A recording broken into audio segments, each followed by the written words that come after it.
Hey kids, it's time to get some SML podcast all up in that. Sup, dude? What? Sup, dude? Fucking kids and your stupid lingo. Yeah, that's lingo. Everybody around my area goes sap, pop, pop, pop, pop. No, but you say shit like sop, dude. People say sup, dude, all the time. Not with an A, not sap. Sa. No, they do sa, dudes. Like, what the Without the fuck P. is that? It's S-A-A. What is that? S-H-H-H. I don't know. What It's is just- that? It's just a stupid way of pronouncing sup. Sa. You dudes. friggin' idiot kids.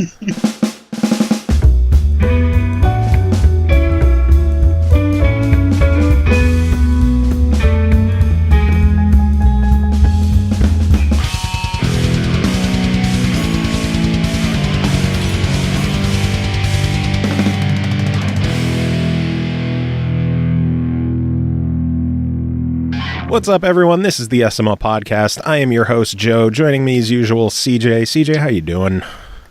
No bullshittery answer this time. I'm just doing good. Not fucking around. No more stupid. I'm doing gurgly schmurgly. It's normal. Good. Although I just said it. So we are live on Mixer today because we'll kick off with the news that Beam is officially dead as a name. Microsoft has changed the name to Mixer, and one of the big new features is that they are going to have a way to mix your stream with up to 3 friends also streaming and have a split screen, multi-stream, single stream Streamapalooza. Yeah. Yeah. Basically 4 streams in one. I mean, that's not bad. I mean, there's definitely been periods of time before I got my capture card that would have been very, very useful. Yeah, that could be pretty neat. I just don't know how well it's going to work. Or, we have, sometimes we run into lag issues where there's one of us.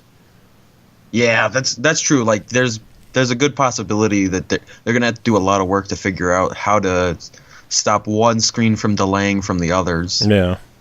And then they're also going to be adding a dedicated Mixer tab to the Xbox dashboard. They've already done that, and it's annoying. In preview. Yeah, it's annoying in preview. I don't want it in that position. Why?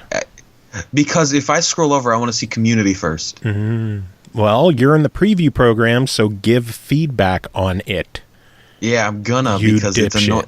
Not that it's gonna change shit. It might. But I'm gonna be like, yo, I think it would be cool if we could just customize where the tabs are. Because I would just do home, community, store. I don't need one guide or Mixer, so they can be over there. True. I'll never scroll to them. And I think Mixer having its own tab could be useful. If you want to search for new streams, yeah, I guess. Yeah. I'm generally not a stream watcher. I agree that community should probably be the next one instead of Mixer right away. Yeah, it is really weird transition because Mixer's background isn't your homepage background, but your community's is. So you go from your homepage background to gray to your homepage again, and then the homepage and then gray again, and it's like, why? Bitch. It's just not synced properly. Well, then make sure to hop on the preview forums and submit your feedback. That's what being in the preview program is all about, giving feedback. And I will. I don't believe you. You know what? I'll do it right now. I'm joking. I'm not going to do it right now. Yeah, I think one of the weirdest things is going to be getting used to the new name. Who was it you said on Twitter was saying it sounds like a dating app? Yeah. Xbox Addict. He said that it just sounded like a bad dating service. Which is very true. It does. Although I had to point out that it's clearly not a dating service because it has like that last vowel there. If it was just MIXR, yeah, now it's a dating app. But with the ER, it's clearly not. That would actually be a great mix between Tumblr and Grindr. Then it's Mixer for bisexual people. Or Grindr for you. Nothing there? Nothing? No, I'm not going to deny it. Oh, man. I don't use any of those apps. Yeah, apparently one of the main reasons behind the name change was the fact that they couldn't secure Beam as a global name. I guess somewhere in the world there's someone already has a copyright on it for something that's getting in the way. Mixer isn't copywritten. I don't know. Fucking names, man. It's weird. 6 months you're going to change Mixer to something else because it was also copywritten. Probably. But anyway, let us dive into some actual news of the week. Games with gold for June have been announced, and holy shit.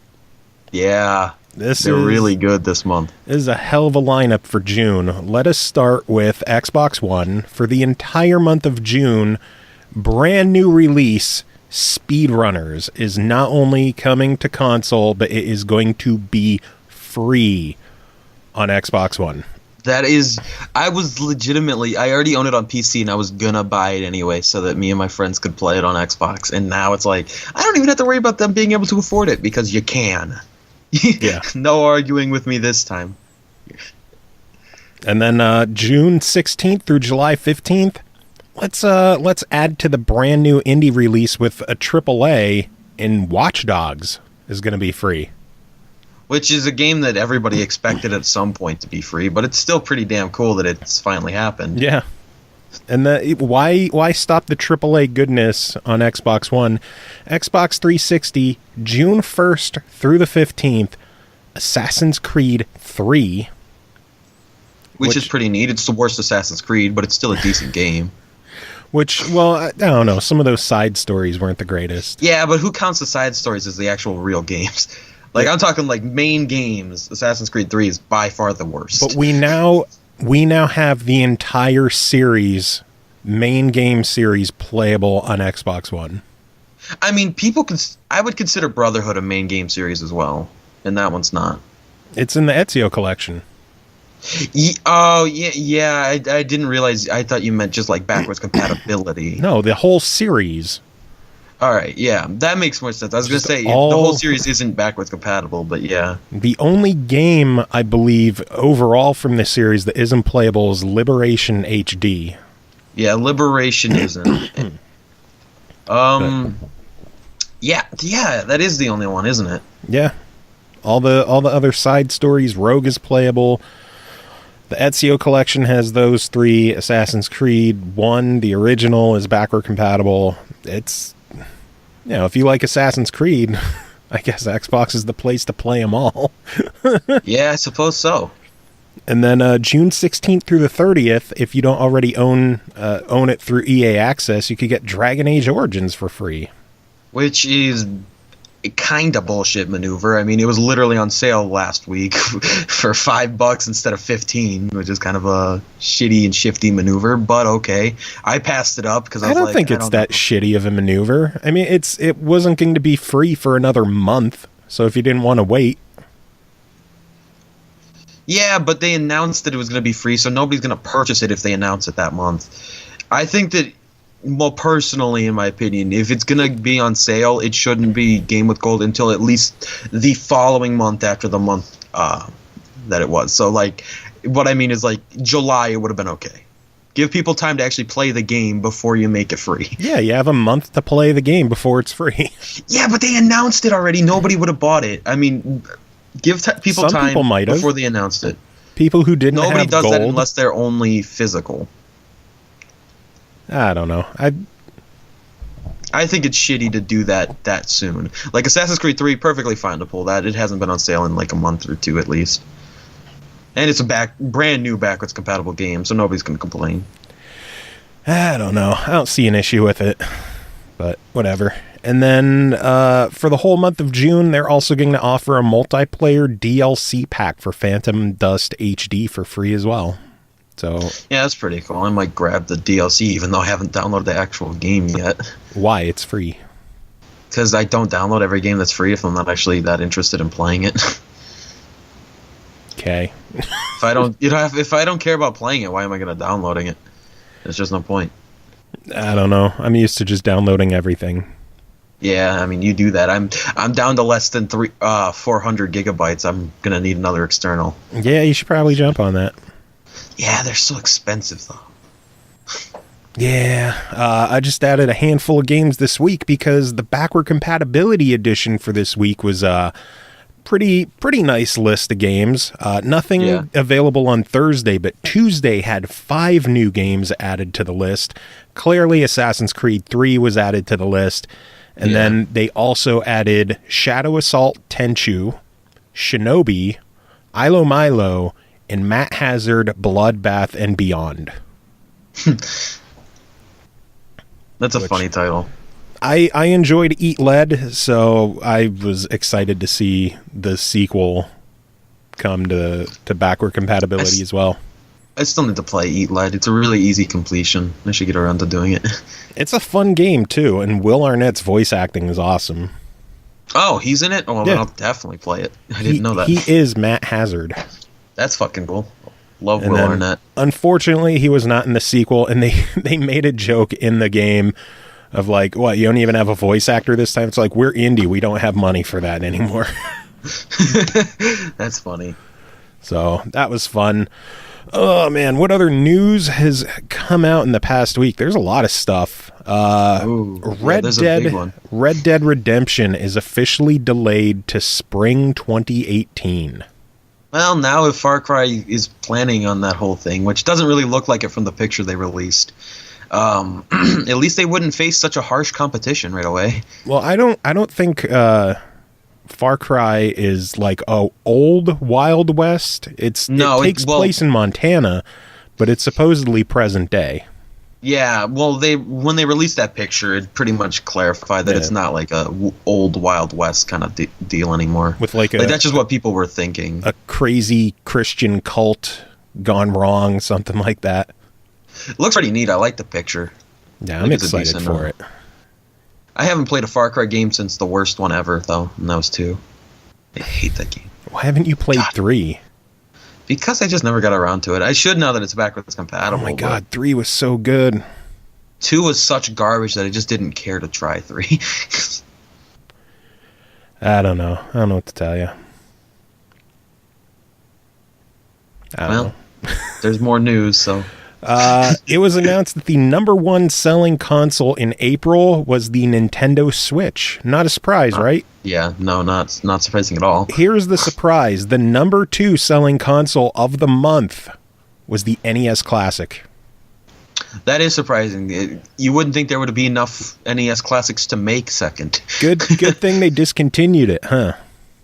Well, yeah, that's the only reason it's so high is because they did that. Now everybody's trying to get a copy, an NES Classic before they're all gone. Yeah, and that means that it did in fact outsell the 3DS, the Xbox One, and the PS4, and the Vita, if anybody's still actually selling that new.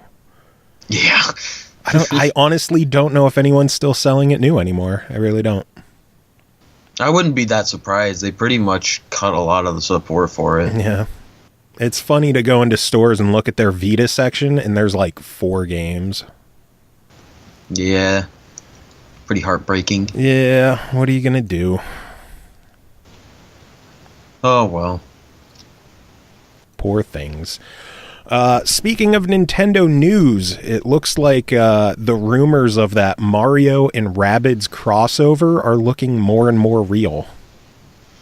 It's an interesting idea. Yeah, some art assets leaked out that look official enough, but again, there's been no confirmation yet, but it's allegedly called Mario and Rabbids Kingdom Battle. It's going to be a crossover with Ubisoft's Rabbids dressed up in Mario gear, which is hilarious. And then the actual Mario crew with Mario, Luigi, Peach, and Yoshi. The rumors that it's developed entirely by Ubisoft. So Nintendo is basically hands off with this one.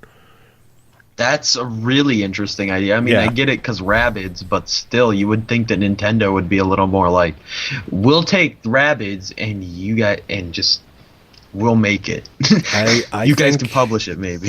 I think they're trusting Ubisoft to handle this, and I guess we'll see.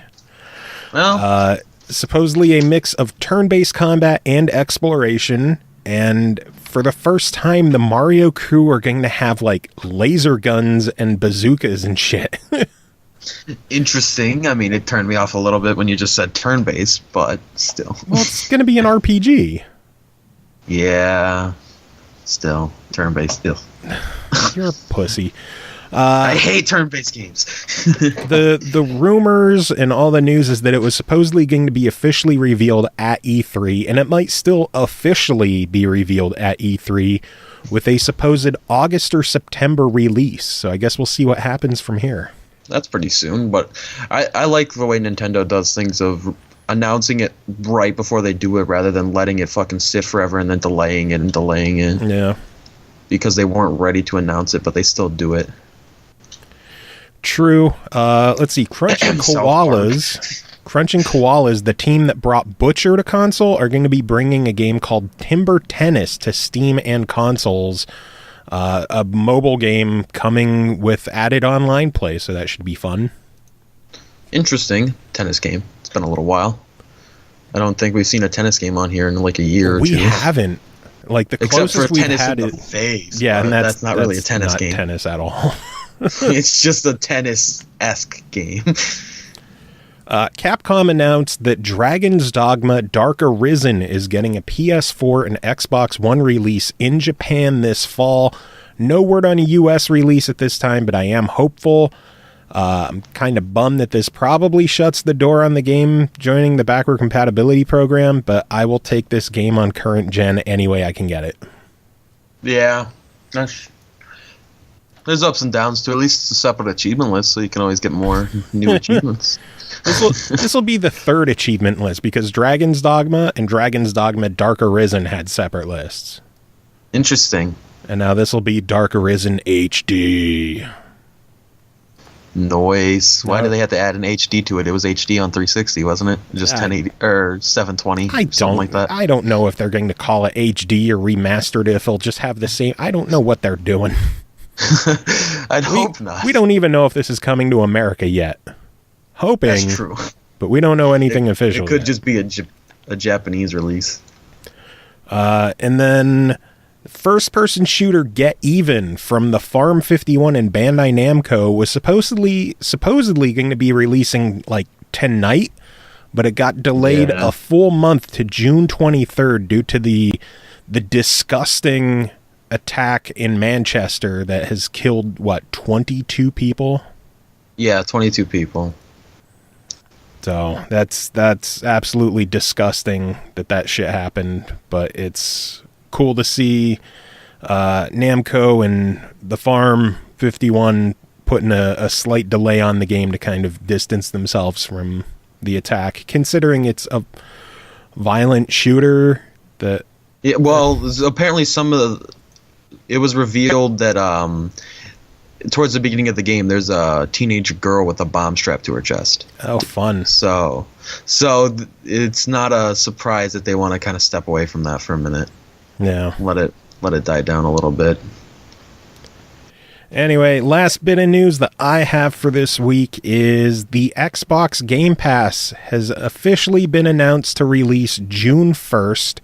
Xbox Gold members are able to do a preview of it right now. Everybody gets a free 14-day trial of the service, and then after that, it's going to be $9.99 a month. Access to over 100 games. I think at launch there's 112. Something like that. There are... I'm kind of disappointed in the ratio of games. There are 40 Xbox One games available in the lineup and 72 Xbox 360 games.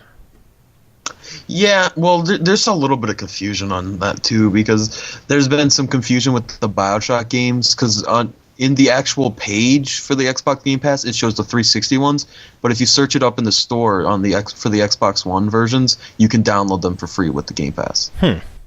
So which is really interesting. 43 and 69. Yeah. You can also download the 360 version, so it's technically the same games, but you can download them on either system. Well, then it's really 43 weird. And 72. Yeah. It's really weird. Still, it's kind of disappointing that there's so many more 360 games in the lineup than Xbox One games. I'm more so disappointed with the huge amount of past games with gold. There's a lot of game with gold titles or rare replay. I totally understand, because this isn't meant for people who buy all the games that come out. Clearly, this is meant for more casual gamers and ideally new Xbox gamers who are just getting a console. Yeah, it really makes sense for people that don't have a lot of money. That's like $10 a month. That's really good to get access to that many games. Yeah, and there's a lot of good stuff on there. Let's see. Yeah. I'll just point out some of the good stuff that we've covered on the show. Blood Bowl 2, Book of Unwritten Tales 2, Brothers: A Tale of Two Sons, Electronic Superjoy, which, you know, I did a trailer for. Yeah, I knew you'd be excited about that, and Jump Jet Rex as well. There's another one I did a trailer for. iDarb, Night Squad, Cube, Layers of Fear, Lumo, Max the Curse of the Brotherhood, such a Ollie good Ollie, game. Payday 2 Crime Wave Edition, Pumped BMX, Scream. I'm excited about Scream Ride. I like that game. Shantae and the Pirate's Curse. Yeah, I want to give that game a try now that it's in there. Super Mega Baseball, which is fucking awesome. And even some bigger, fairly AAA titles in there, like Devil May Cry Definitive Edition, Gears Ultimate Edition, Halo 5 Guardians, Halo Spartan Assault, although that's more indie than AAA. Yeah. Mad Max, NBA 2K16, WWE 2K16, Sunset Overdrive. Yeah, I don't know what to consider Halo Spartan Assault. It really isn't indie either. There's like a mix of like, it's not AAA, it's not indie, it's just like A. It's an A game. It's an indie level game. It's not an actual like indie developed game, but indie level. Saints Row 4 re-elected too. So yeah. So there is a good list of games, and we didn't even talk about any of the 360 stuff. But it's there's some fairly decent games. I picked it up, and I'll be playing some of the games. I'm interested to finally experience BioShock. I haven't done that. Oh, there you go. And Brothers: A Tale of Two Sons is still very expensive, so I'm gonna get the easy completion out of that. It's what, $20? $25. Is it? Yeah, for a 4-hour game. It might have gone down to 20, but when it launched, it was 25. And I was just like, I don't think I can pay that much for the game. Yeah, now it's $20. I see a physical version for 20 in stores. So. Yeah, no, it's $20 now in the Xbox store. But when it launched, it was 25. Yeah, it's just. That's a lot of money. Out of the entire list of 112 games, 115 games possibly, I don't own 3 of them. There's a lot more that I don't own, but most of those games are because I just wasn't interested, and I won't buy a game if I'm not interested in it. Yeah. There's a couple, though, that I wanted. I don't own Blood Bowl, which Chris does, and he actually reviewed it for the show way back when. I don't own Farming Simulator. And I don't own NBA 2K16. Which, who cares? With everything else I fucking own. Yeah.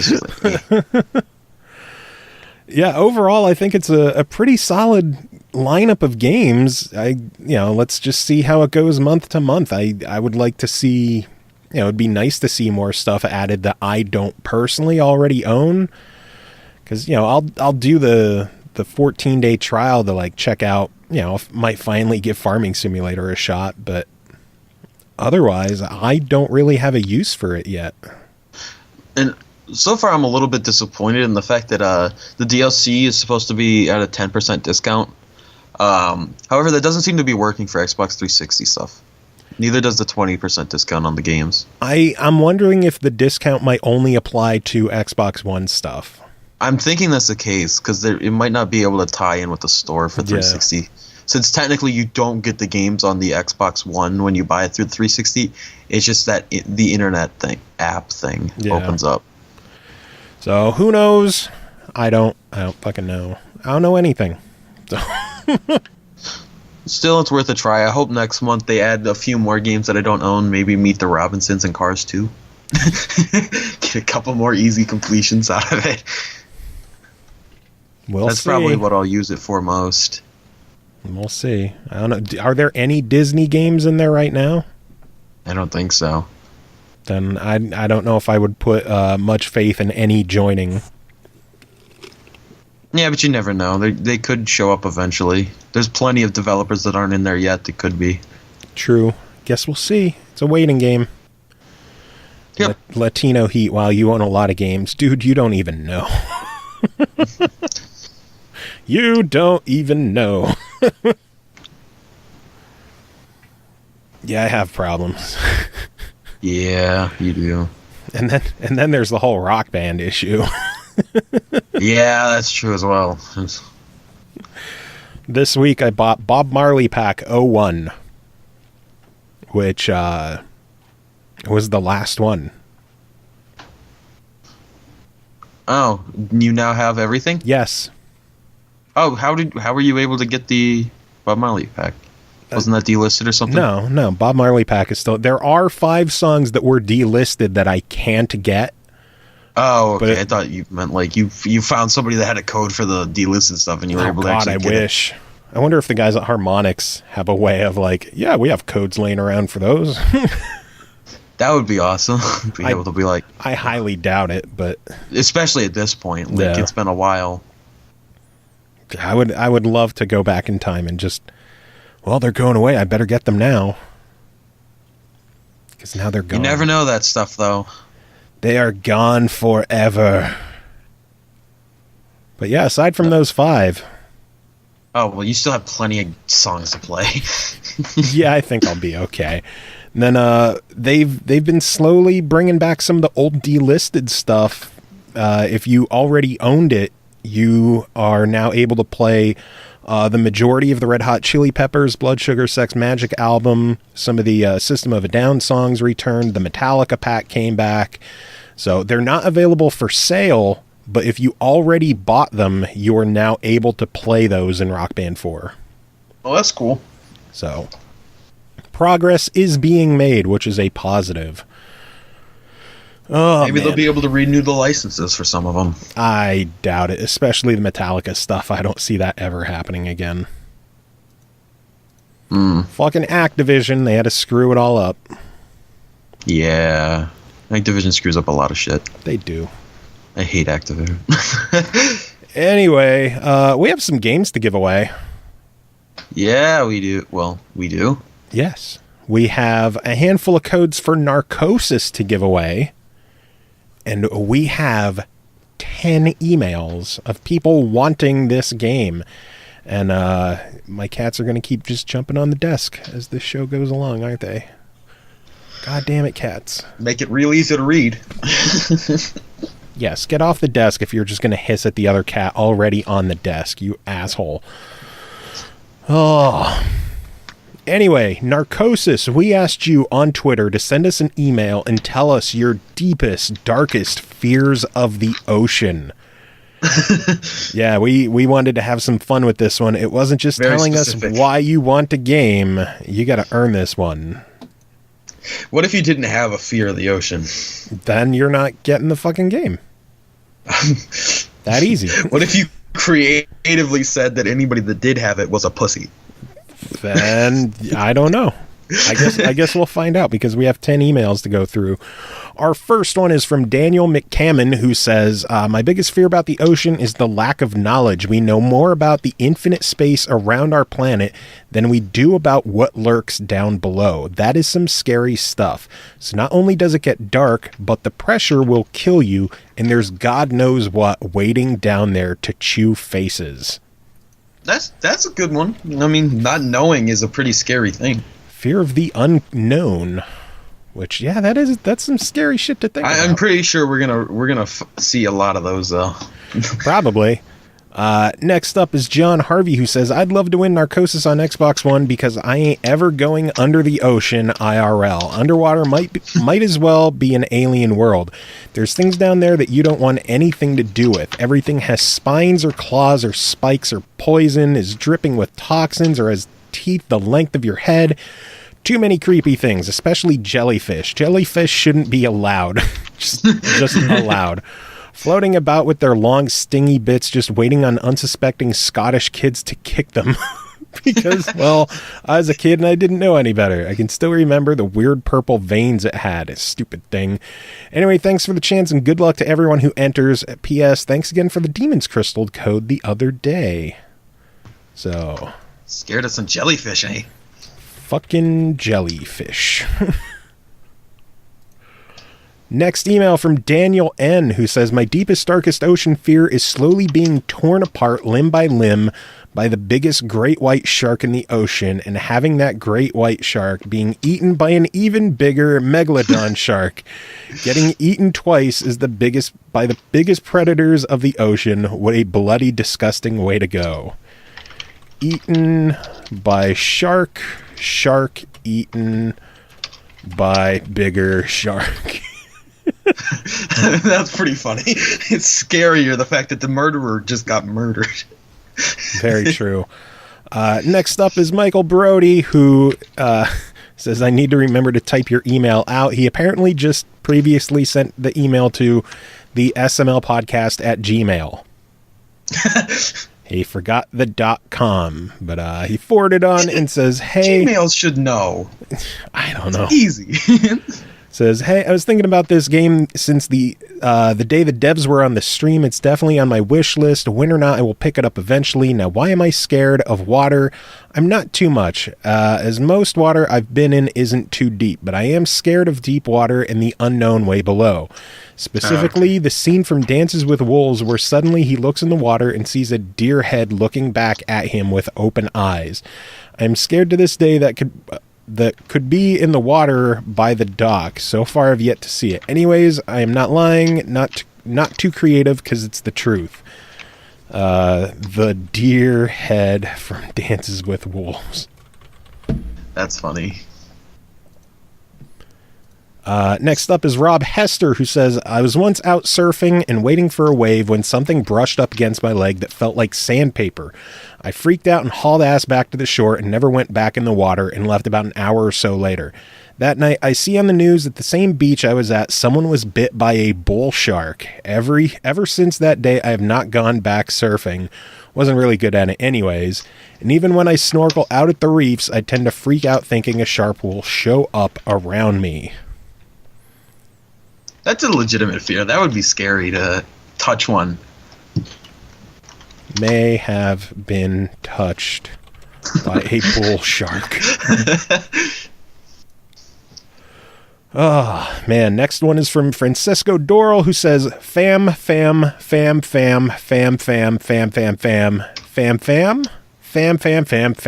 I'm entering for my brother on this one because horror games give me constipations the size of a 9-month-old baby. I asked my brother for a deep fear related to the ocean, and he said he's afraid of all the fish who would like a word with him about all the times he went to the beach as a kid and peed in the ocean. And on more than one occasion, took a shit, too.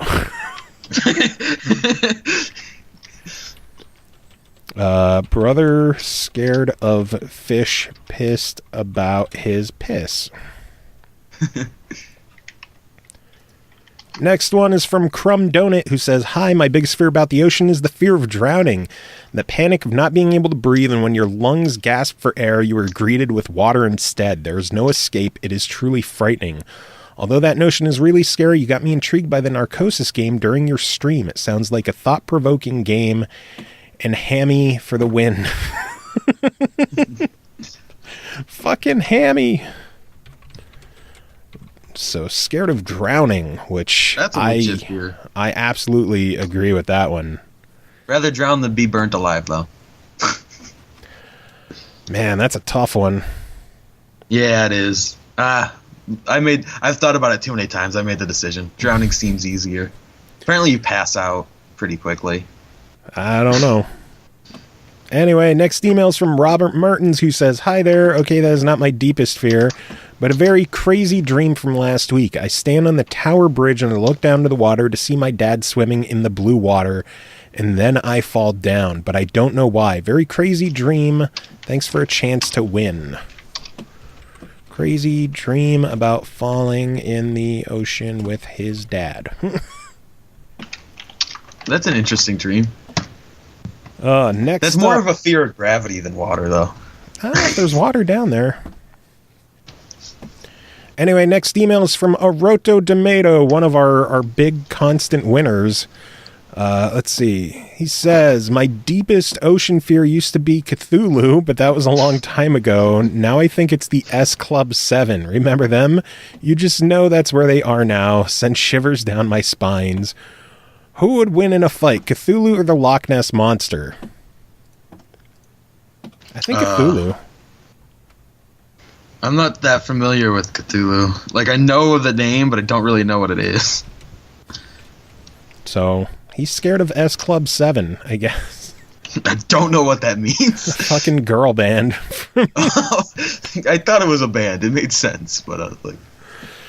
And final email is from Glauk Velici. Hopefully I said that right. Hey guys, you have almost 1,000 followers on your Twitter account. GG. Actually, at one point we were over 1,000, but I think a bunch of bot accounts got deleted and we dropped back down. But I think we're once again back over 1,000.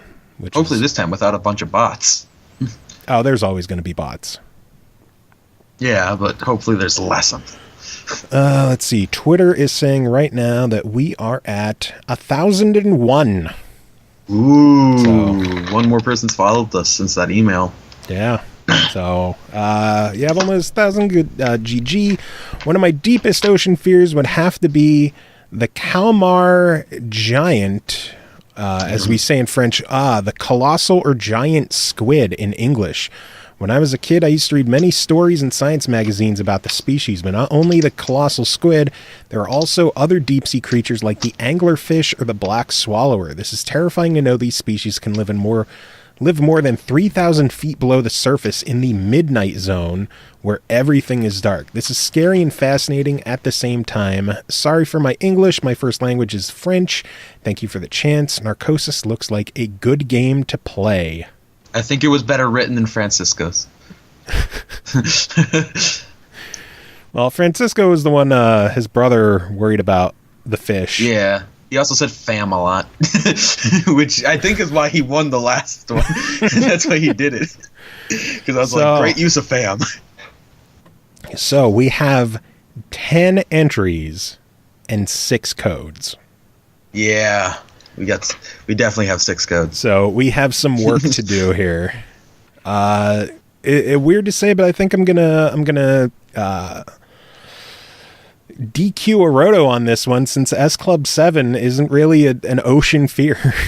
I didn't find it as entertaining as his normal ones. I know. I gotta agree. Usually funnier. Yeah, crossed out. S Club 7. I don't fucking know. It's really weird. I mean, it was a good attempt, but sorry. So let's see here. We have Daniel McCammon, who has a fear of what is there, the unknown below the ocean. John Harvey, who says fucking jellyfish. Daniel N., who's worried about being eaten by a shark and then the shark being eaten by a bigger shark. Swizzlers, who was freaked out by the deer head from Dances with Wolves. Rob Hester, who may have been touched by a bull shark as a kid. Francisco, whose brother is scared of the fish that he pissed off from peeing in the ocean as a kid. Crumb Donut, who's scared of drowning. Rob Mertens, who had a crazy dream about falling in the ocean with his dad. And then Glauk, worried about the giant squid. Do you have any that you absolutely want to award a code for the game? There's 4 people that I really liked. Okay. I really like Daniel N's. The fish or the shark getting eaten by another shark is hilarious. I agree there. I also really I think that being touched by a bull shark earned a code. That's a scary event. Sounds good.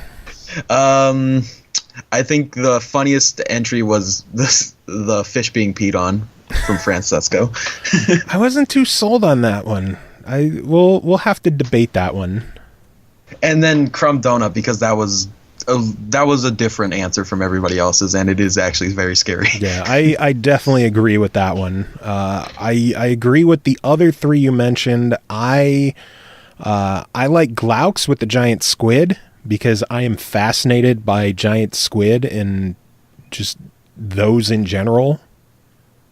Yeah, I think that's a good one too. Giant squid was a different answer from everybody else as well.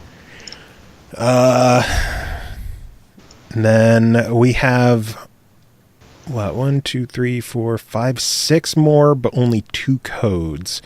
Oroto is out. So I'm not a fan of Rob's with the crazy dream. Yeah, I was gonna say that one's not really gonna win it for me either. The deer head, I'm not too sold on that one. No, I wasn't into that one too much. I also like the fuck jellyfish. I thought that was pretty neat. I kind of like John and Daniel McMahon's The Fear of the Unknown. I can live with that. I think I don't know. I would rather take being stung by a jellyfish and just the fear of the unknown than being worried about fish possibly being pissed off at you. Yeah, I just found that one funnier. It was funny. I don't know. I don't think. I think the others are legitimate fears. Well, I could definitely, especially, I think John Harvey's is pretty entertaining too. Yeah, that sucks to have kicked a jellyfish when you're a kid. Yeah. But I think Fear of the Unknown just encapsulates what the challenge was of telling us what fears you have about the ocean, and that encapsulates everything, not knowing what is there. And I think I'd have to go with the Fear of the Unknown over a brother peeing in the ocean. All right. So I can roll with that. Sorry, Francesco. Maybe next time. But our winners are Daniel McMahon, Daniel N, John Harvey, Rob Hester, Crumb Donut, and Glauk Velici, which I'm sure I ruined that name horribly. Oh, he's not going to care. He won a game. Apologies to everyone we didn't pick. This was a very, very tough contest to do. And I'm happy that we're able to award so many people copies of the game to begin with. Yeah, that's pretty neat. Hopefully they all enjoy it. So, yeah, congrats to everybody for winning. And sucks to those who didn't. We will have more giveaways coming up. I actually got a really, really cool giveaway that we'll be doing probably in like 2 weeks or so. 3 codes, 3 Steam keys for one of the games we're reviewing tonight, which we will kick things off with. We're going to lead off with Portal Knights, developed by Keen Games, published by 505 Games. It released May 23rd on Xbox One and PS4 for $19.99. A physical gold edition is available as well for $29.99. Leave the familiar world behind and step into the fantastic unknown with Portal Knights. Play with your friends in this action-packed crafting adventure across 3D sandbox worlds. Craft your adventure, forge your hero, become the ultimate Portal Knight. So, CJ, why don't you lead off with what you thought about this one? Because I know we both covered this, both played it. Yes, we did. Well, the basic term I would use for Portal Knights is think Minecraft, but with more of a goal in mind. Rather action RPG. Yeah, there's more to actually do in this game. Starting off, I was enjoying it. We played some multiplayer for a few hours that day, like a surprising amount. And the basic premise is just to go from world to world, exploring, killing monsters, getting treasure, and crafting new items so that you can get to the next world and kill the more powerful enemies and eventually make it to a boss. And then try to take that boss on. I know that the boss fight we did was really epic. I really enjoyed the boss fight. I thought that was really cool and the different mechanics for it. I wish there was more boss fights in the game because I would like to just keep killing bosses. I do feel like on the worlds there are too many enemies. I don't know how you feel about that, but I think that it would be cool if there was less, just because while this game is sandbox and you can craft and build homes and stuff like that, with the amount of enemies in the way, it just gets frustrating. You don't really have all that much room to create without having to constantly deal with enemies trying to kill you.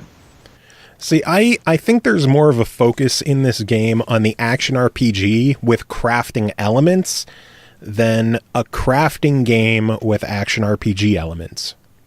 Yeah, I had hoped that it would be a little bit more the other way around, because the game looks like it, especially, I mean, if you look at the screenshots on Steam, it shows big buildings and crafted homes, so I don't think it's like completely out of the focus. See, but a lot of that stuff is pre-made in the game, in the worlds that you go to. Like you can find a world that has a sprawling castle in there that you have to explore and clear out monsters.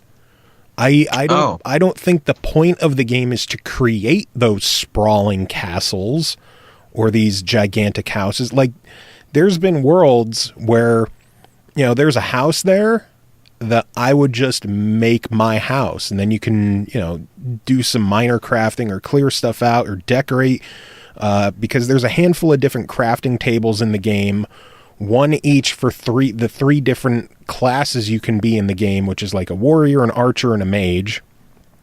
Yeah, we both went with warrior. Yeah, and then I'm feeling like that was a bit of a mistake. It feels like, I think the ranger would have been an easier class to play.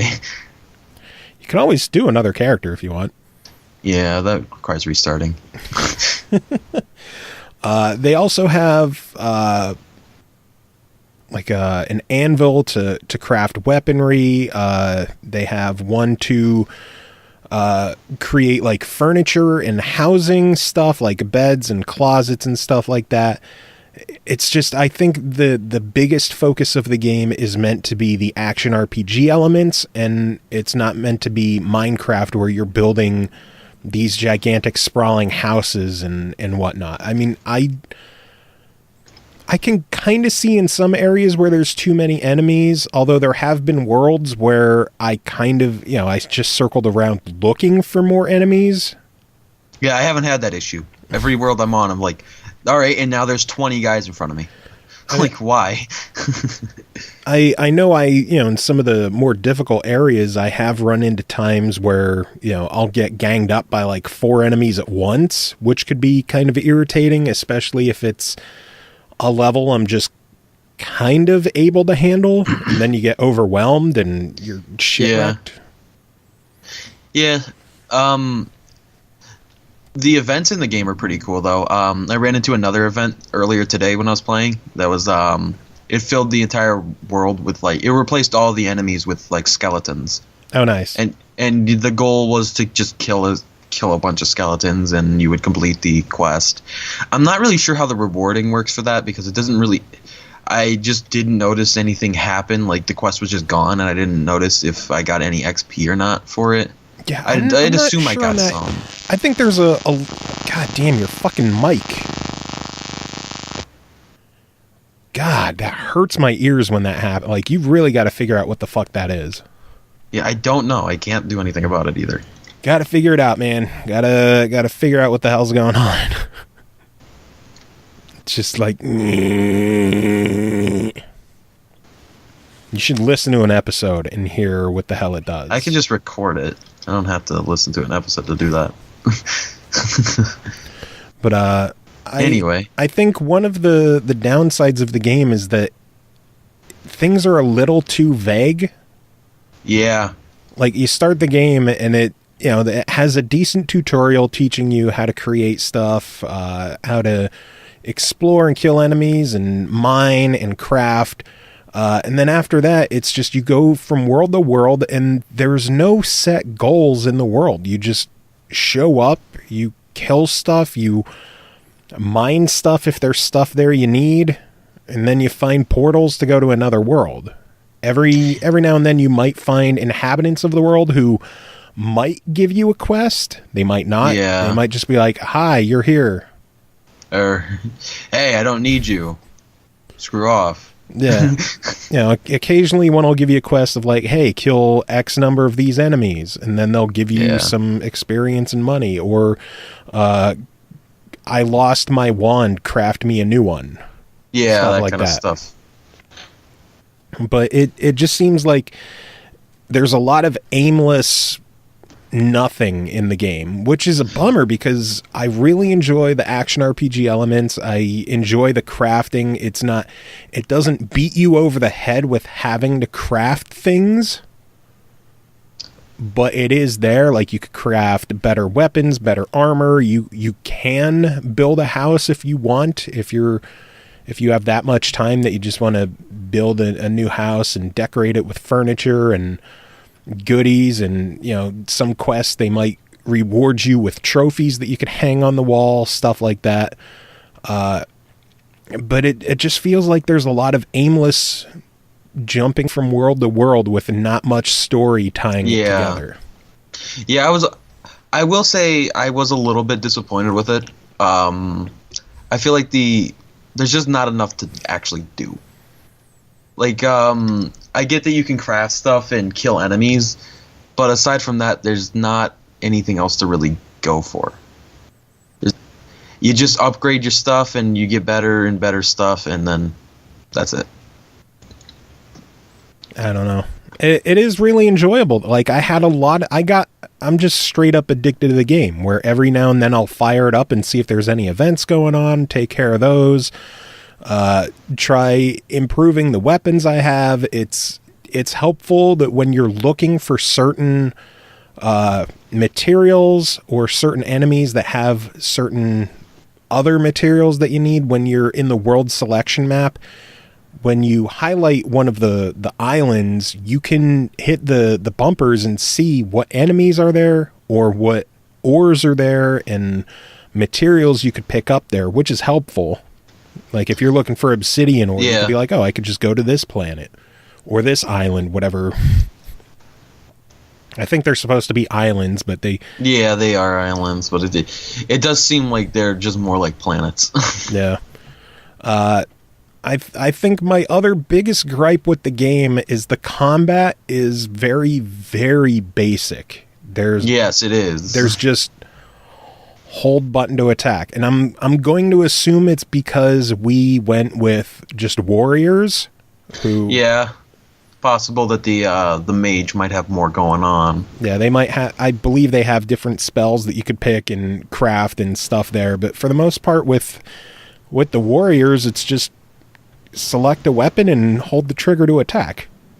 Yeah, and then sometimes press A to dodge roll. Yeah. I wish there were, like, special attacks you could do, or, like, I don't know, even Trove had, like, spinning attacks and dash attacks and just things to mix it up instead of just holding the trigger to attack constantly. I mean, they do have a multitude of various weapon types, so if you prefer the quickness of a one-handed sword, you have that, or if you have a two-handed axe is slower but stronger. And I noticed the way you were playing was a little bit different too.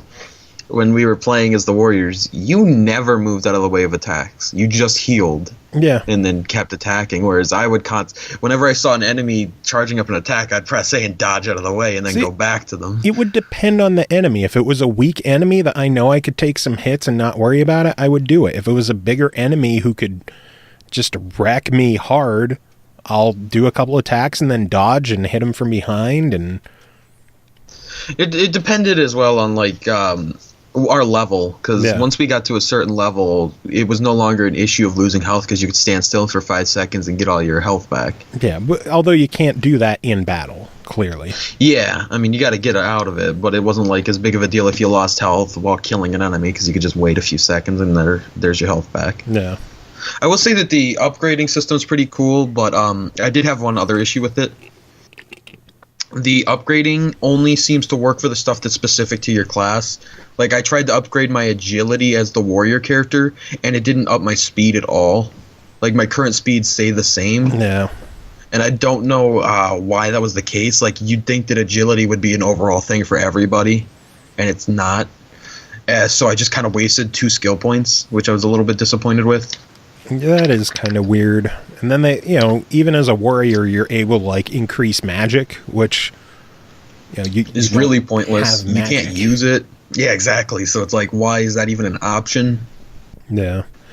It's such a fun, addictive game, but there's just these little things that keep me from absolutely loving it. As it stands, though, I still really, really like it, and I really, really like going back and playing it more. The online worked really well. We didn't have any kind of issues with that.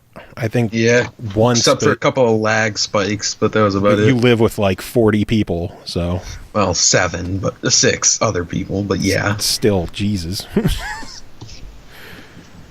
Overall, I have to give it a very high recommendation. It's just missing that little bit in terms of depth of combat, and a general like plot holding everything together to keep it from a buy it. But I still think if you've got the $20, and especially if you've got a friend or two to play with, it's absolutely worth checking out. Yeah, you definitely seem to like it more than I did. I think that the problems hold it back a little bit more for me. I would only give it like just a regular try it, not a recommended try it. Like, I think it's still a good enough game to warrant playing a little bit, but I wouldn't recommend picking it up right away. Maybe wait for patches and see what goes on. Yeah, I'm eager to see what they add to the game as it goes on. So if they add more in terms of like more areas to visit or a deeper combat system, more bosses would be very appreciated. Yeah, that worm boss is pretty cool. Yeah, I do like the bosses.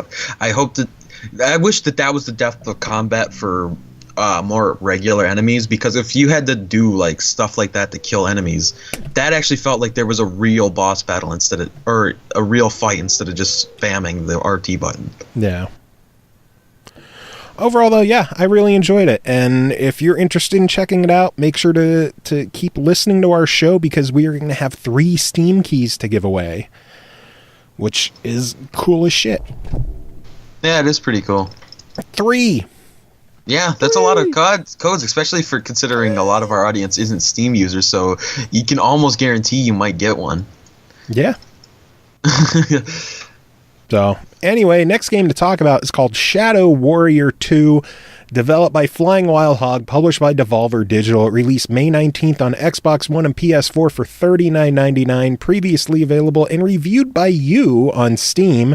Yep. Shadow Warrior 2 is the stunning evolution of Flying Wild Hog's offbeat first-person shooter, starring the brash warrior Lo Wang, who must again wield a devastating combination of guns, blades, magic, and wit to strike down the demonic legions overwhelming the world. You considered this, your 2016 game of the year? Yeah, I mean, I don't want to diminish it by saying I didn't get to play a lot of AAA games that year, but I definitely, of all the games I played, I felt that was my favorite game of that year. And I did get to play a lot of games, it's just they weren't all the AAA. Yeah. I called it I did rate it my game of the year for 2016. Well, I can definitely see why. The game is basically fairly standard first-person shooter with a lot of melee elements. You can switch basically on the fly between swinging around swords, dual-wielding swords, using a fucking chainsaw, or then switch over to anything from like a revolver or an AK or a shotgun, which I'm having a blast with the shotgun. Get it? Or yeah. even shit like a bow and arrow you can use in this game. Each of the weapons is able to be imbued with up to 3 different upgrade items through the game. And at first I wasn't sure like how often you would find upgrades or what all they would do. The upgrades are like poured on you constantly in this game. Yeah, they are. You're constantly getting new ways to fix up your guns. And which leads me to one of my first issues with the game, is that when you have a weapon that is already filled with upgrades, it is very difficult to conveniently replace an upgrade. I feel like that was an issue mainly due to the fact that they didn't change up the menu enough for a console. Like on PC, that was fine because you could switch around very easily using the mouse and keyboard, but a controller... Well, my biggest issue is unless I'm missing it, you can't see what weapons certain upgrades are good for. I don't remember. It's been a long time since I played the game to tell you that. Like, it feels like some upgrades can only be used on some weapons, but Some ones are certain to some weapons, yes. But I didn't think there was that many. Tell you. And then something I didn't realize at first is if you pick, you can imbue weapons with certain elemental damage between like poison, electricity, fire, ice. Once you equip one of those, it basically blocks out any other element from being equipped to that weapon, which makes sense, but I didn't realize that at first. If you do want to swap any kind of upgrade on the weapon, you can't do it through the upgrade section. You have to go through the weapons section, and from there, you can use the right analog stick to switch between the 3 upgrades, and then you have to remove it and then pick a new one. I just wish there was an easier way to quickly, like, looking through the upgrade list, be like, oh, I want to put this on something, and then from there, pick what weapon you want it on and pick what you want to replace it with, instead of having to unequip and then go back and there are definitely a little bit convoluted. There was definitely some annoyances with the menu system. Yeah. Combat, though, Jesus Christ, this game is fast, it's fluid, and it is over the top, ridiculously crazy. Yeah. I heard that you said you were loving the shotgun, which makes no sense to me because I literally never used anything aside from melee weapons. Like, I tried the guns and it's just like, these are inferior in every way. And I just stuck to melee the entire game. See, I tried a few different guns, and a lot of them, like if you're fighting smaller enemies, things like the rifles or the pistols are going to be useless because they have such a small target area. Although if you're fighting bigger enemies, they're easier to hit with guns like that. But the shotgun has such a wide spread that if there's a bunch of enemies running at you, just switch to the shotgun, pull the trigger a few times, and it's just blowing the shit out of things. Perhaps. Maybe I didn't get the right shotgun because it is all random drops. So it's possible I got a crappy shotgun. Possibly. But I noticed for me, it was just like, it was way easier to just dash around and keep hitting with melee attacks and then backing up and dashing around. Yeah. Because you can dash so quickly. Yeah. I know a lot of guns that have melee and shooting, it's pretty much always a focus on shooting once guns are, even like the Dead Island games, once guns got involved, you never went back to melee stuff. Where with this game, melee is always going to work for you. Yeah, it is. And even better is like when you have the whirlwind attack or like the heavy thrust that you can charge up. It is just so satisfying to slice the shit out of things in this game. Yeah, it is. It's really, really fun. I had a question for you about it. Okay. Because I heard from a friend who has been playing it on Xbox that there's some frame rate issues on Xbox. Is that true? Were you running into frame rate issues? I haven't noticed anything, but I'm not one who is very good at determining like if something drops from 30 to 25. Oh, I mean, like he was saying that it would drop to 5 frames per second sometimes. I didn't see anything like that in my time with it, and I've had times where I was fighting like 15 enemies at once. Oh, okay. So that makes sense. Well, that friend is Shiz, by the way. Just so you know. So I don't know why I kept saying my friend, because it's like, you know him too. It's not like it's... I mean, it's possible that he's running into things like if he's using certain weapons or certain... And maybe it has to do with co-op as well, because he was playing the game in co-op. Oh, well, then I'm sure that's possible as well, where connection issues could come into play and lag could come into play, and having the game to process 2 different people at once. I have not tried the online, so I can't verify. Yeah, neither can I. I played the game solo. Yeah, I honestly didn't know that Shiz was playing it, so... Yeah, he was streaming it a few days, and I was watching, and there was definitely some frame rate issues while I was watching it, but I just assumed it was probably chopped up to lag, or it's just the fact that the Xbox just isn't as powerful. Oh, I'm sure issues. Overall the game is going to perform a lot better on the PS4 and the PS4 Pro, and PC, clearly. Everything's going to perform better on PC. But visually and performance-wise, I didn't run into anything really noticeably bad. I didn't have any problems. Again, that's cool. Again, it could just be like I didn't use the same combination of attacks or abilities that Shiz did, and That's true. you know, that's the beauty of games like this, where not everyone's going to do the same thing. Yeah, there's so many different ways to play the game that it's very possible that you'll never play the same way he does. Was he running into those with guns or with melee? If I remember correctly, he was using melee. Yeah, I'm not sure then, because I'd imagine if But he was using the dual swords that would, when you would attack, they would actually like send out slashes. Like you weren't so actually that's like. still kind of a gun. It's like a half and half. Where Yeah. you could use it as a melee or a.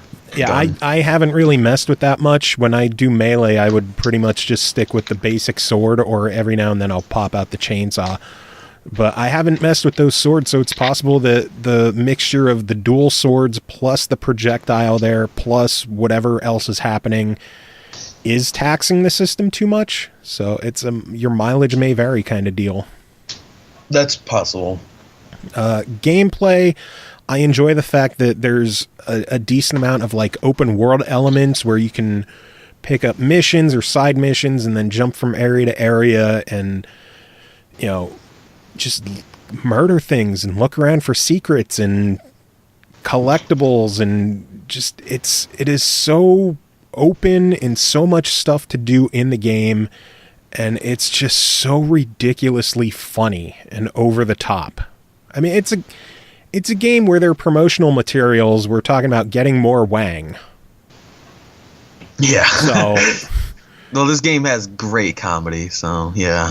yeah, it's hilarious game, satisfying action. I can absolutely see why you consider this one of your games of the year or the game of the year for last year. $40 might feel steep to some people, but if you actually sit down and see the content in the game, it is absolutely worth the cost of admission. And I know I see this game as like, it's not AAA, but it feels like a AAA game. That's how good it is. Yeah, I can definitely agree there. I think Flying Wild Hog has an absolute winner. I am happy it came to console, and I am giving it an absolute buy it. And I would completely agree with that. It is absolutely awesome, and everybody should play this. I think everybody should, as long as you don't have. I'm surprised this game didn't fuck with your motion sickness that you used to have, because oof, this game. Oh, I know, me too. This game is a very, very like jumpy and just flying all over the place kind of game. Everybody needs more Wang in their life. They do. Although this game is just as floppy as a Wang. I did change the POV to give it a wider view angle, so that might have helped as well. Possibly. But yeah, for $40, and I'm not even sure how long is the launch sale. I have no idea, but it was a pretty decent deal. You get the first one as well. I think I want to see how long the sale's going, because I don't want to tell people to get the bundle and then it's not available anymore. Yeah, you know. Oh my god, why is my browser acting all shitty now? I'm trying to find it too. So. This is riveting listening right now. Yeah, this is so great that we keep we're just fucking around. All right, I'm almost there. My Microsoft page is loading up right now. So close. Lord. It's almost here. It's almost here. Very, very. 8 days remaining. You got time. So you have a week left. It is $35. You get the first game as well. Jesus, that is such a good deal. Yeah. The price for that bundle would normally be $70, and it's on a 50% sale. Yeah. So the full game by itself for $40 is worth it, or if you get it on the launch sale for $35 with the first game, it is an absolute no-brainer. So Shadow Warrior 2, buy this fucking game. Absolutely. Do it. Do it. Next game to talk about is called Spellspire, developed and published by 10 Tons. It released May 23rd on PS4, Vita, and Steam, May 26th on Xbox One for $9.99. Blast fiends by spelling words and collect gold dropped by slain monsters. Buy more powerful wands, hats, and robes with magical special effects and abilities. Power through tough encounters and boss fights with health potions, spell scrolls, and other magical items. Will you reach the top of the Spellspire, and what will you find? Ooh. I'm immediately interested in this game because it looks very, very similar to Letter Quest. Yes, it is incredibly similar to Letter Quest, where you start a stage and you are given a set of, I believe, 10 letters, and from there you have to spell out words. The longer the word, the more damage it does. A lot of that will be dependent on your equipment as well, like certain wands that you have may give more damage to 6-letter words or 3-letter words, or it just depends on a lot of it comes down to the length of the word. It's not so much the letters you use like in Letter Quest, where each letter would have a certain value. This is more based on the length. That makes sense. Size matters. Yeah. Although you can't make as big of a word. Well, I was just making the comparison that Letter Quest was 15 letters. This is 10. Okay. I can't... It might have been 12. I can't remember. I'm too old. No, it was 15, I think. Or possibly 16.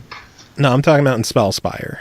Oh, no. Spellspire, I'm looking at the screen right now. It's 10. Okay. Because I look at screenshots on Steam while we're talking about a game. I don't have that luxury because my computer might explode.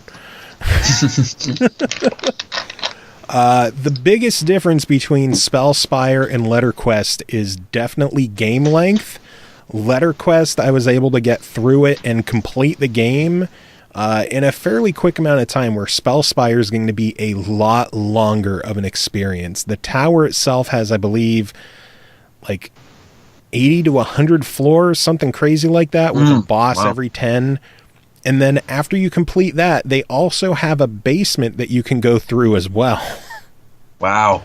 So there is a ridiculous amount of content in the game. Each stage also has like a second, more difficult version where the enemies are stronger, and you have a special, like you have certain missions that you have to accomplish to complete the level. And most of them are beat it without getting hit, which is, some of the stages you need to make sure that you are sufficiently leveled up. You do level up in the game, and you level up your equipment and your items. It will eventually lead to some grinding where you're going to have to replay areas and try to save up money to get some of this stuff.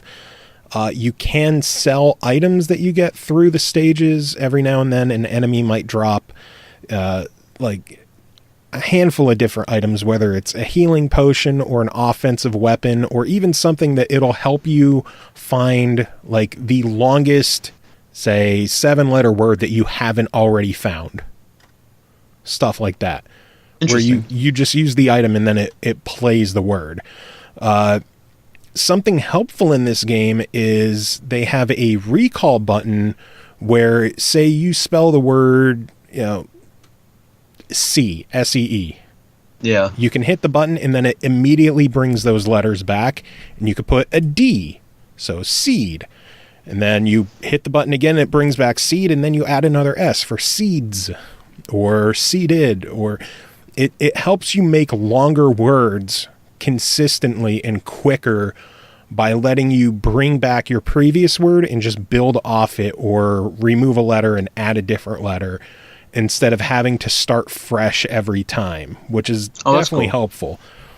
Some of the enemies in like the later stages in the game is brutally difficult. This is not a game that you are going to get 1,000 out of 1,000 on in like 3 days, like Letter Quest. That is for sure. Yeah, well, I noticed that one thing that seems to make this game a lot more brutal is, I believe, if I'm correct, it looks like there's a timer for each letter or each word that you have to make in the middle of the screen. Like, you actually have an amount of time that you're allowed to make a word. Well, the timer is basically, it counts down until the enemy attacks.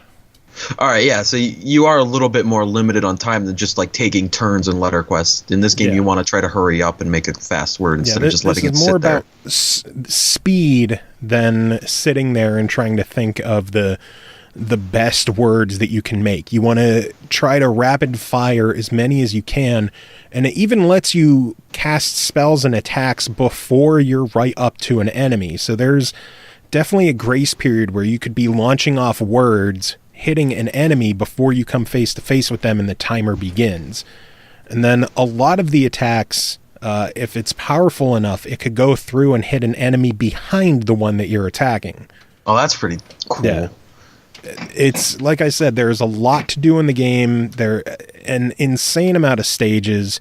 If you are a fan of word games, this is an absolute must-own game. If things like Scrabble or Boggle scares you, don't touch this. Yeah, this one definitely seems more intimidating. But for someone like me, who I'm constantly playing Words with Friends every day and kicking people's asses in the game, like this, I love this game. It is exactly what I wanted. And if you had fun with Letterquest, you're going to enjoy this one as well. So for $10, if you're a fan of word games, buy it. If you are not a fan of word games, run. Well, that sounds pretty damn cool. Anyway, last game to talk about tonight is called Empathy: Path of Whispers, developed by Pixel Knight, published by Iceberg Interactive, released May 16th on Steam for $19.99. Empathy: Path of Whispers is an atmospheric and surreal adventure game where you explore a seemingly abandoned world through the emotions and memories of the people who once inhabited it, trying to restore the world's lost balance by journeying through its past. CJ, what did you think of Empathy? Empathy is what is known as a walking simulator, an adventure puzzle game with little to no action, and I must say right off the bat, this is one of the best walking sims I've played. The gameplay is easy. As long as you can control the first-person camera, you can play this game. The main gameplay element that separates this game from others is the way you interact with items. There are no people in this game to interact with, and instead, every time you interact with an item, you hear dialogue from a person who was using the item in the past. Sometimes the item is relevant to the dialogue, sometimes it has nothing to do with it aside from them just being near the item at the time that they said something. Depending on the importance of an item, it may show up on your scanner. Items that show up on the scanner are related to the main plot point going on at that time, and there are less important items hidden around that don't show up on your scanner that give you just a little bit of extra information. When you interact with one of the important items, you have to do a little mini puzzle, which is just matching wavelengths. It's pretty easy, but offers a bit of a different approach to item interaction. The voice acting in this game felt rough at first. Accents seemed fake and a little wonky. Like, why did so many people from so many different places all live here? Like, there's a Russian accent and an Asian accent and I think like German accent. It's just different people from different places. But the more I played the game, the more I liked it, and it made sense. The accents didn't sound awful to me anymore, and that's always a bonus. The narrator is an amazing voice actor and is perfect for this role. He has a very calm voice that plays perfectly with the character's personality. The incredible voice acting made every bit of dialogue interesting, and I never wanted to miss any of it. I'd search through each area thoroughly for hidden items that would give more information. The writing did a great job of drawing you in and making you want to hear everything. The game's atmosphere is incredible as well. The game looks beautiful. The music also helps this game feel good to play. I can't get enough of it. Like, I'm serious when I say that this game is incredible looking. I just like it's not the most realistic as far as like the textures aren't perfectly made and whatnot, but the actual atmospheres themselves is incredible. The controls are interesting in this game. At first I was a bit annoyed because there isn't official controller support and there were no customization options for controls, so you had to play with WASD, or so I thought. I actually found that there is a setup for left-handed PC gamers that allows you to use the arrow keys. It just wasn't shown in-game. It turns out that these controls were added because somebody complained on the Steam forums about it. The devs responded quickly, and I commend them for fixing it. That's cool. Even if the controls are a bit odd, it's better than having to deal with WASD personally. Like I cannot play with WASD because a left-handed gamer is like, I mean, only on PC too. That's the only thing I'm left-handed with. But it's like I cannot play right-handed. It kills me. I do have a couple of small problems. One was an issue where I was able to walk through the pipes in the building next to the broken down train. I assume it was just forgotten and needs an invisible wall put up, because I was able to just walk like right through it, even though it was like it wasn't even there. And then I was like walking around in a room that had nothing for me to do in it, just because I was like, well, this is weird. I walked through it and now I'm here. The other problem is just actually a small complaint that can't be fixed because it's a gameplay element. I think that the wavelength minigame gets repetitive, and while it's easy, it happens a bit too often because there are so many main plot point items to get that it just feels like having to do this every time, and it's like every 5 minutes, or not even every 5 minutes, it's like every 2 or 3 minutes. It just gets annoying. Overall, the price tag of at $20 is a bit high, but then I realized for a walking sim, that's actually kind of the standard price, and it has better length than some of the other walking sims out there. So considering that, if you're a fan of walking sim games, I have to give this an absolute buy it. Nice. Good stuff. Yeah, it was a pretty damn good game. It's just, you know. I wonder if there's any plans of that one eventually making a jump to consoles. Hopefully, but I'd assume they had to get the controller support there first. True. Yeah, I need my controller support. So. Yeah, it would be really sucky if you couldn't play with the controller on console. No, but this game's really good. I do like it. I hope it does jump ship and you're able to play it. Nice. I guess we'll see. But as it stands, I guess that's it for tonight. I guess so. A lot of good stuff, though. Shadow Warrior 2, holy shit, so good. And I don't know, I know you didn't enjoy it as much as I did, but I really enjoyed Portal Knights. Yeah, I'm a little bit disappointed that I didn't enjoy it as much because I was really looking forward to that game. Well, maybe we should play it some more and it might click for you. Maybe get Purnell finally in it, considering he was supposed to play with us forever ago and he didn't. Yeah, good stuff. But anyway, that's it for tonight. I have, as usual, I don't know what music I'm going to play. I don't even know why I address that anymore because I just play music. Find a song about an avocado. Why? Because avocados are the new meme, bro. Well, they're not new, but avocado toast. Yeah, I don't know what the whole avocado thing going on was, but I don't give a shit, and I'm not going to give a shit. I don't know. I found it stupid, but Shiz keeps mentioning it. Well, there's a guy whose internet name is Shiz Blacka. That's true. So, take that as you will. I guess a reminder that people can check us out on the Twitters at the SML Podcast. We are doing some more Gleam giveaways. We're doing a giveaway for Dying Reborn Ultimate Bundle on PlayStation, which gets you the game on PS4, PS Vita, and the PSVR version. So all three in one code, which is cool. Awesome. We have only like 2 days left on that one as of the time this releases. And then we are also doing a giveaway for Elliot Quest on the Xbox One. And that has a couple more days to it. But surprise news just came up. What's that? Alan Wake is now available on the Xbox Store again. Interesting. Yeah, I don't know what's up with that. I just see that it's available now. So if you don't have that, grab it before it goes away again. Maybe it was just a mistake. Who knows? Could have been. I wonder if they fixed or if they addressed the licensing issues, because I know they said the main reason it was coming down was due to a music licensing issue. Maybe they renewed the license. Maybe. That'd be cool. Yeah, that'd be nifty. Get a bunch of sales because, hey, it's going to go away. Yeah, I know. I was one of those people. And now it's back. Bought it before it was gone, and now it's back here. But I didn't pay full price, so I don't care. Good stuff.